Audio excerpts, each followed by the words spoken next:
Hey guys, welcome back to Fin Scales and Fluffy Tails. My name is Bryn. This is my new beta fish, and we are gonna be sharing with you guys a story time today. So the reason why I'm filming right here is because our house is still pretty, like broken up, like not put together. The floors are still being put in. The guys originally told us they would be done by Friday of this past week. Today is March 7th. So they told us they were going to be done by March 5th.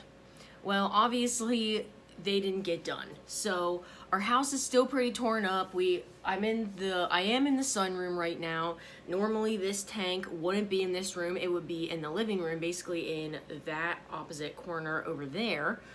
But for today, this is where it is. Now, and the reason why I'm filming here is because this tank looks pretty good, and I wanted to give you guys a sneak peek of my new beta fish that I got this past week. I ordered him from a breeder in Texas, and he got shipped through the mail. I did have him overnighted because, USPS isn't super great with fish and other animals, so I did have him overnighted to get here. Also, the reason why there's so much glare is because with my phone, I either had to choose for the camera to focus on the fish tank or my face. But at least here you can still kind of see him. Plus, I'm not sure if this video is going to come out first or his coming home video, which is going to be pretty short because I was able to take some pictures of me like taking the box apart and getting him out, but I didn't actually film like a video for him. Also, I'm still deciding on a name. I think his name's gonna be Simba, but the other two names I really like are Zazu, also from Lion King, and Raymond, or Ray, like from Princess and the Frog, the little firefly. He's like one of my favorite characters from that movie. So this is, I think, Simba, which is why I introduced him like that. But also, like, this tank kind of reminds me more of Hakuna Matata Falls, like where they were before. So when Simba ran away from home and he met Timon and Pumbaa, basically, I feel like this is what his tank looks like. So this is like Simba before he becomes king, but he is basically king of this tank. The only other tank mates he has in here are shrimp and snails. So, but he's been doing super well and everything has been going great. But anyway, that was a almost 3-minute intro to this video. And this video is gonna be a story time of yesterday. Now, originally I tried to film a vlog style video. I went for a walk yesterday morning and took you guys along, but the video was really shaky. There was some weird audio, and also the video was just too long.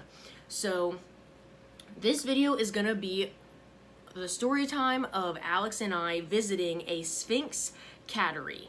So back up, I'm gonna tell the story from the very beginning.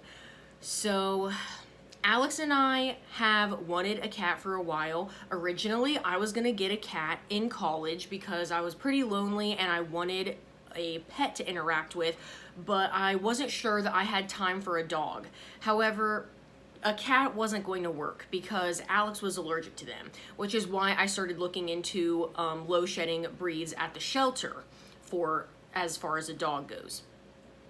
But I wanted a cat since then, but because I couldn't get a cat and my parents said no to a dog, I got Daisy, which is why I started looking into house rabbits and all that kind of stuff.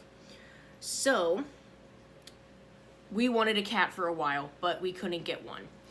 A few months ago, probably starting in like the end of October to early November. Well, actually, it was probably after early November because in early November, that was when Daisy had her emergency space surgery and we were pretty much focused on her and caught up with her.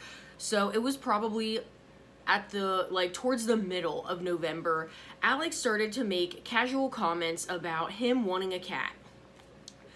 And, at the time, I took that as, oh, he wants a cat, so I should start looking into getting a cat.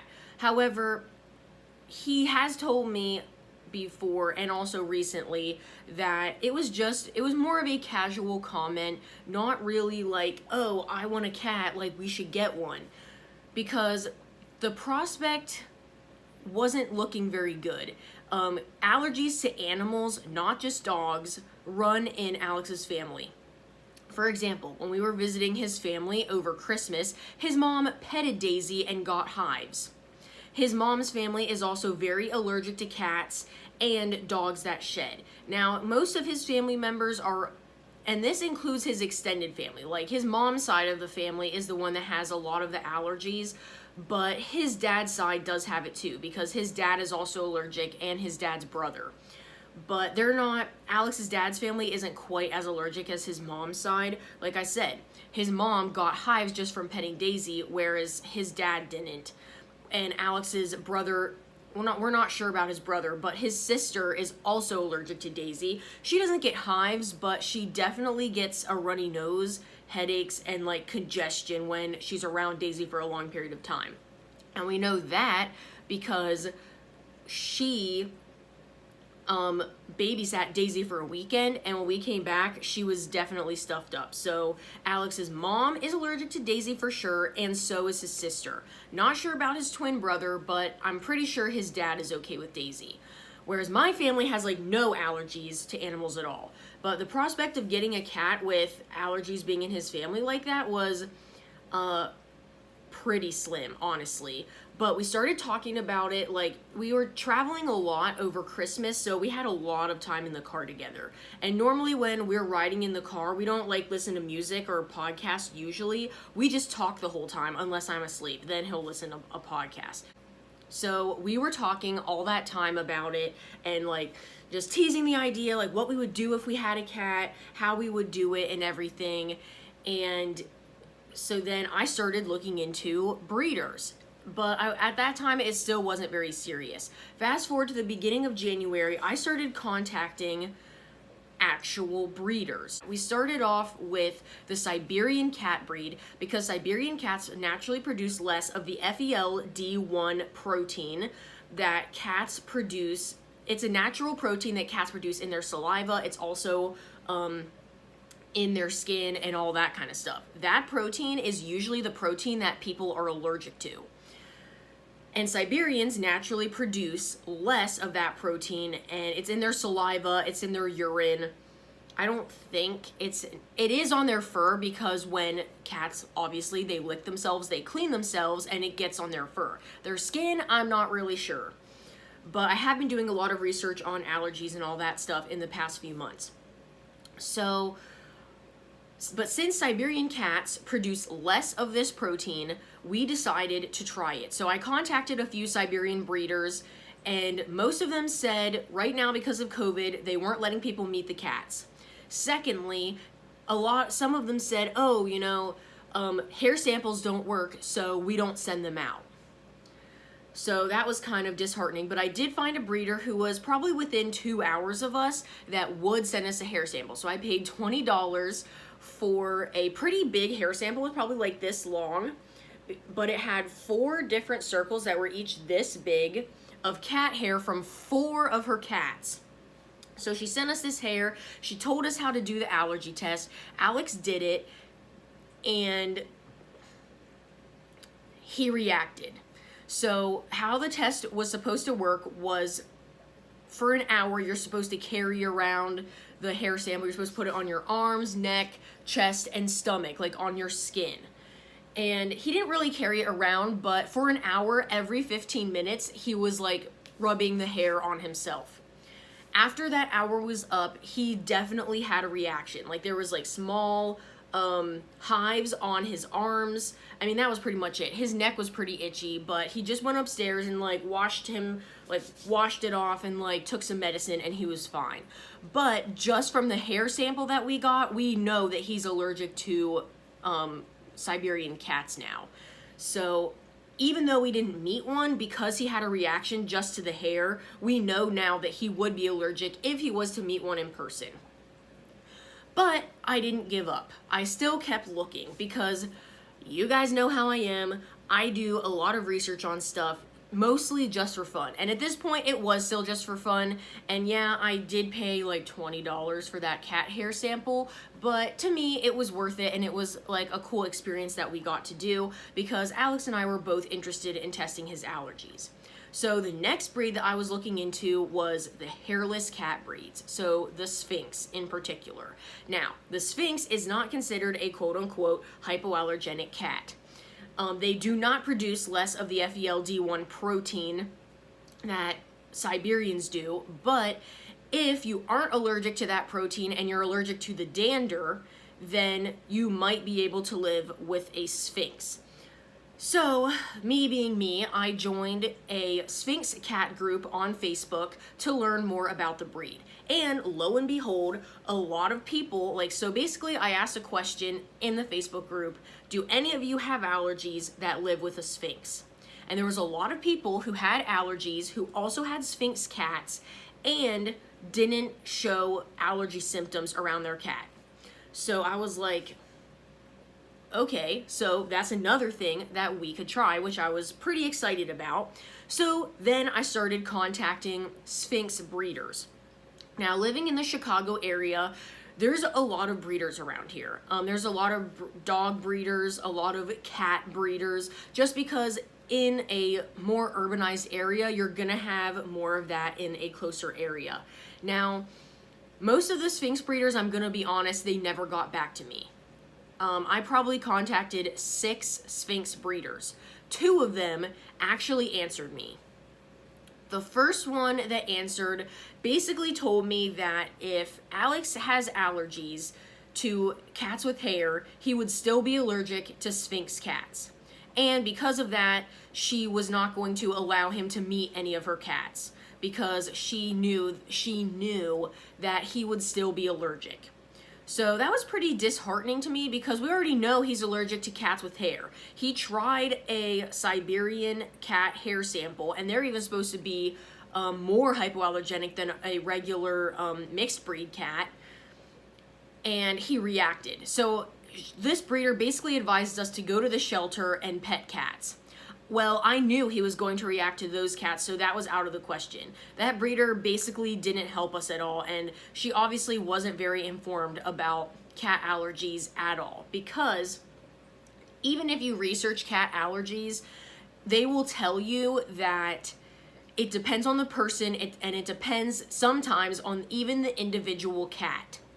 So for her to just say that he would be allergic just because he's allergic to cats with hair, that seems kind of an old way of thinking and kind of closed-minded to me, especially coming from a person who's done a ton of research on allergies. But anyway, that's what she said. So I knew that one, she wasn't going to help us at all.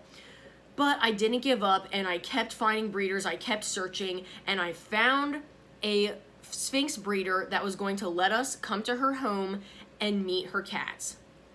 I was completely blown away by this. I was so excited because, a lot of people in the Sphynx group said, hey, I have allergies, but I can live with a Sphynx cat with little to no symptoms. A lot of people said no symptoms. Some people said very mild symptoms, but they still dealt with it because it was worth it to have a Sphynx as a pet.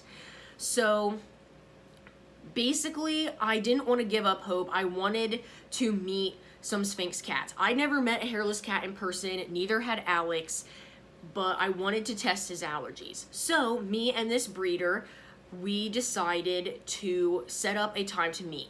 So I actually contacted her at the beginning of February. We got the hair sample from the Siberian cat breeder in the middle of January, and then at the beginning of February, me and this other Sphynx breeder started communicating, and she was like, hey, I just had a litter of kittens, but you can come visit them after they're vaccinated in March. So I was super ecstatic about that. And then what was it? So I guess last weekend I contacted her. I waited a while, and I contacted her, and I said, I know it's not quite March yet, but maybe we can start thinking about the day that Alex and I can come visit. And we picked yesterday. So like I said, today is Sunday, March 7th. Yesterday was Saturday, March 6th. So Saturday we went to the Sphynx breeder's house. And like I said, originally this video was supposed to be a vlog, but the footage I filmed before I went to the breeder's house was kind of weird and shaky, and then I forgot to take videos and pictures once we got to the breeder's house. So I don't have any footage of yesterday. So obviously this can't be a vlog video. So basically I had to come on here and refilm it and everything. So anyway, yesterday we left our house at 11 a.m. and the breeder was about 2 hours away. So actually it was a little after 11 that we left. We got to the breeder's house at 1:10 p.m. yesterday. So like I said, about 2 hours. And it was awesome. Like, she pretty much lived in the middle of nowhere, but her house was really cool. She had a lot of awesome antique furniture, and she had a lot of pets. So she had her Sphynx cats, her chickens, some peacocks, and of course her German short-haired pointer dog. So I thought that was really cool. But so we got there, we started talking, and she brought out a beautiful 8-month-old female tortoiseshell colored Sphynx cat. And this, I think the cat was like, yeah, it was 8 months old. Her name was Nova, and she was the sweetest cat ever. She loved being held. And Alex pretty much held her almost the entire time we were there. Now, he was wearing a sweatshirt, but he was petting her and holding her, and he held her for an hour and he didn't react to her. I couldn't believe it. Like, he didn't hold her for the entire time because she did want down and stuff, but he did hold her for a long time and no reaction whatsoever. Not a single hive. He wasn't stuffy. He wasn't that itchy. Now, on the way home, he did say his eyes were like itchy, but he couldn't tell if it was from the cat or if there was just something in his eye. So we're not really sure about that, but I couldn't believe it. We did meet some of the kittens too, and I will say that hairless cats do look smaller than cats with hair because they don't have any hair to make them look fluffy or poofy, so they do look pretty small. But he held this cat and we petted it and we talked to the breeder, and it was just an awesome time. Now, we weren't there for that long. We were probably there for just over an hour, but according to the test that we did last time with the Siberian cat hair, an hour should have been a long enough time for Alex to react to this cat. So he didn't. And I couldn't believe it. He had no reaction whatsoever to this cat. Now, just to be safe, we did get a blanket from the breeder that was to allow us to test him more, like at home. So we have a blanket that the cats have been laying on that has their oils on it and everything. And Alex, now I have to go to work later today at the dog daycare facility, but Alex is going to be testing it out on his own, which he promised me he would. So he's going to be testing it out today to see if he reacts to the blanket, because we were only there for an hour before. But so far, so good. So your next question is, like, if this works out, are you getting a cat? So here's kind of the plan. We are getting a Shih Tzu puppy this fall. We're on 3 breeder waiting lists to get a female Shih Tzu for the fall. 2 official waiting lists and 1 breeder who I contacted who is going to be contacting us when she has puppies, because she doesn't keep an actual, like, waiting list, which if you guys didn't see my how to get a dog video, you would know that, you know, some things on that list are more important to me than others. But this particular breeder doesn't keep a waiting list, but she's definitely a show breeder and has a very reputable program. But we have our names put in with 3 breeders, basically. So we're getting a female Shih Tzu puppy this fall. That is happening, as long as one of them has a puppy for us at that time.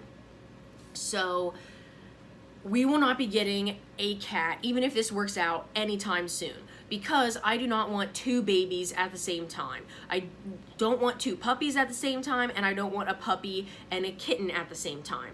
Plus, our dog, being a predator, which I don't really consider Shih Tzus predators, but technically all dogs are predators. So our dog being a predator will have to be trained not to chase Daisy before we bring any other pets into this house, which I will be working very diligently with her, probably starting a few days after she arrives, because I want her to get used to everything, and I want Daisy to get used to the sounds and smells of a new puppy before I even let them see each other. So that's gonna be kind of the plan.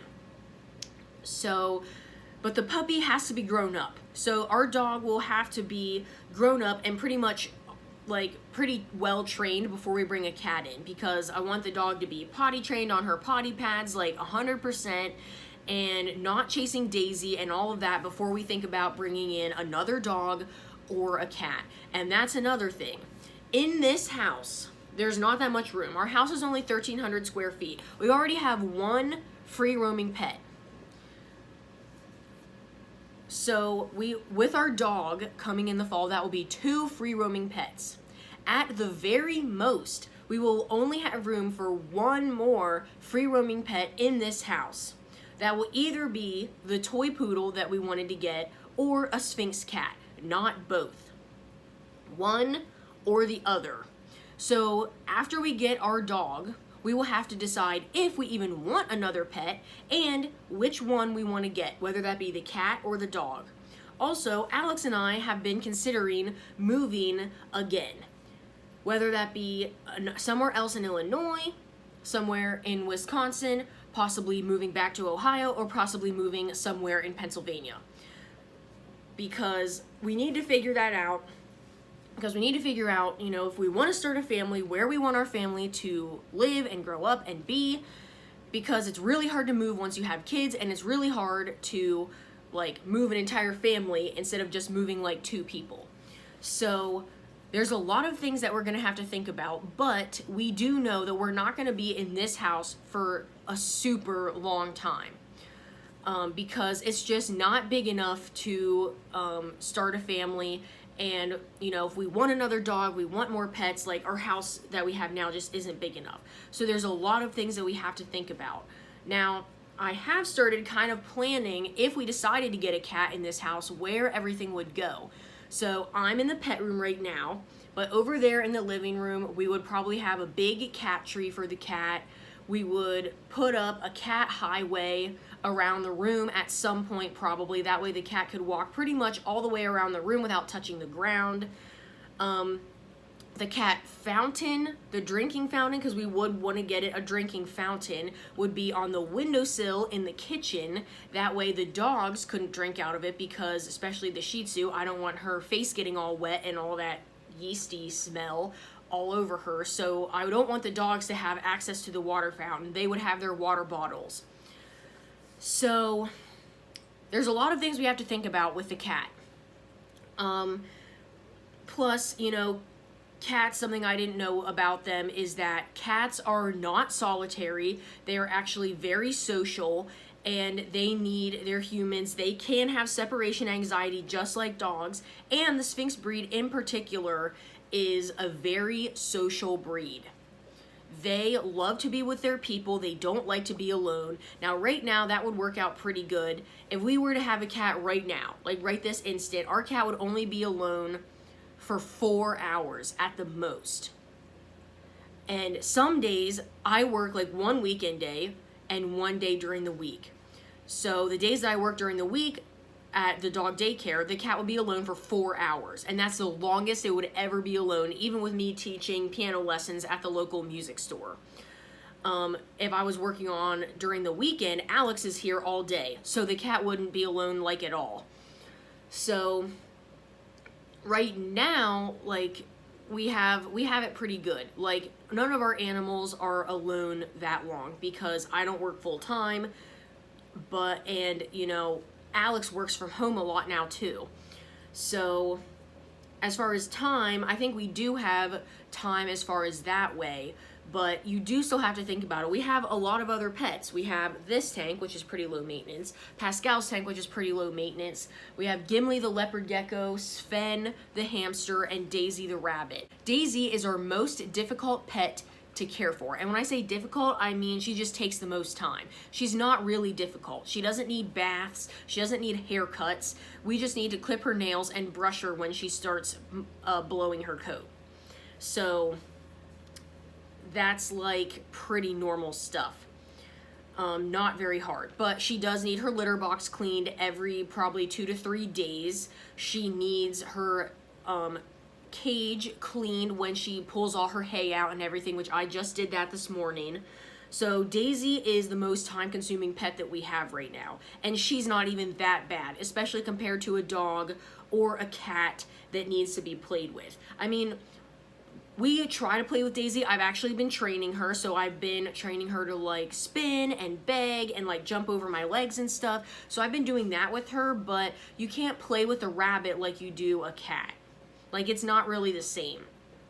Daisy's content, honestly, most of the time with us just laying on the floor with her or sitting with her and just being near her. She just wants us near her. She doesn't necessarily need us to touch her and like be with her all the time like a dog or a cat would. So as far as getting the cat, it's gonna be way into the future. It's not gonna happen like anytime soon. Even if the cat is the next pet we get after the dog, it's probably not going to be for a long time. Also, the breeder that we would get her from, the breeder that we would get the cat from has a very long waiting list right now, probably in part because of COVID, because, you know, a lot of ethical breeders of dogs and cats have huge waiting lists right now because, you know, during COVID, people are bored, they want a new pet. I mean, that's not really why Alex and I are wanted this pet, but that's why a lot of people get pets or want one. So she has a really long waiting list. Most people are going to be on her waiting list for more than a year. So it'll be a very long wait. And we're not going to be getting on the waiting list until we're ready to start waiting for a cat. So probably until after our dog is trained, then we will get on the waiting list for a Sphynx cat. Let's see. Also, if we did get a cat, it would be a girl. And I know that sounds, you guys are probably like, oh, you just love girls, like you just want girl everything.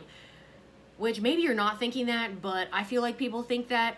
First off, Daisy is a girl because that was just what was available at the time. Originally, I wanted a buck. I wanted a boy rabbit because I thought that they were more, how do I want to say, cuddly than female rabbits. So originally I was on a waiting list for a buck, but then I got passed over on the waiting list because I said there that I wanted a buck. So there was only girls left, so the breeder passed me over and I emailed her about it and she was like, well, you wanted a buck and there's mostly girls. So, but then I was like, you know what? I just want a rabbit. So then I changed it to like anything on the waiting list. And then of course, you know, I don't know if I ever told you guys the story of how I got Daisy, but basically I messaged her breeder inquiring about a different rabbit, and then the breeder offered Daisy to me instead. And I loved solid orange. Solid orange and broken orange are my two favorite rabbit colors for Holland Lops, so I took her, and that's how I got Daisy as a girl. But originally I wanted a boy. Then for our dog being a female, I wanted a female so that I could do her hair and dress her up in cute clothes and like get like sparkly stuff for her. Basically, I wanted to get her like cute accessories. Not that you can't do that with a boy, but especially with the Shih Tzu, I wanted to do the top knot and bows. And I'm one of those people that I would feel bad putting bows in a boy dog's hair. So I just didn't want to do that for a boy, plus I didn't want people thinking my boy dog was a girl, so I decided to get a girl as our first dog. But we are getting a male dog at some point. And then the female cat, the reason why we would need to get a female cat is because according to my research on allergies, female cats produce less allergens than male cats. So we would be getting a female cat, even though, you know, he didn't react to the Sphinxes that we met, but he mostly only touched the female that she had. Because some of her other females, like her one female had babies that we weren't allowed to touch because we couldn't touch the newborn babies and we couldn't touch the mom because of germs and everything. but she did give us one female to hold, and he didn't react to her. So we would definitely be getting a female cat as far as that goes. So that is how we picked the gender for that. So that is pretty much everything that we needed to say. I wanted to come on here and talk about that because, you know, maybe in the future I'll be bringing you guys some Sphynx cat videos or some cat videos in general, but not right now. I'm still learning a lot. I've been doing a lot of research over the years about dogs, but I was basically clueless when it came to cats. So, you know, it's gonna be a learning curve for me because, like Jackson Galaxy says, a lot of people look at cats through dog glasses, and I am guilty of that. At least I was before I started doing research. So, with that being said, you know, that is what we did yesterday. We went to see some Sphynx cats, and who knows, maybe we'll be getting a Sphinx somewhere in the far ahead future. But anyway, thank you guys so much for tuning into this video. And, you know, don't forget to follow us on Instagram at FinnScalesFluffyTales. Don't forget to hit that subscribe button, and I will catch you on the next one.